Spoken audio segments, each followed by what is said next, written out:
This video explains new and existing buyer agency laws to homebuyers in Maryland.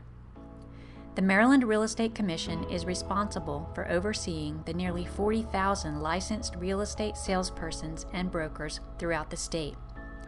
The Commission's job is to protect the general public by establishing and enforcing professional standards and informing the public of their rights in the process of buying and selling a home.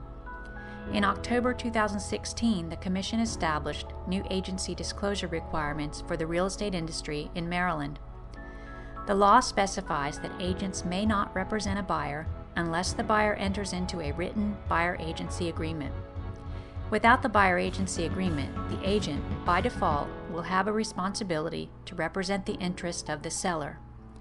Sellers may be unwilling to offer compensation to an agent with an unrepresented buyer. Sellers' agents must disclose all information to the sellers that may be pertinent to the transaction when it comes to the buyer's position in considering the home. Selling agents cannot give any real estate advice that could be construed as working in the buyer's best interest and not the seller's. While agents must be honest and fair with an unrepresented buyer, it is still buyer beware, as nothing is confidential and we cannot give advice on what is needed to complete a real estate transaction from A to Z. If a buyer wishes to gain access to an agent's years of real estate experience and training to use for their benefit, then it's imperative that they hire a professional real estate agent to represent their best interest.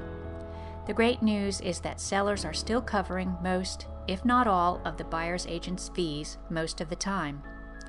A buyer's agent represents the buyer throughout the purchase transaction. In the complex process of buying a home, with changing regulations and market conditions, a home buyer can benefit greatly from having an experienced professional to guide them to the best possible outcome.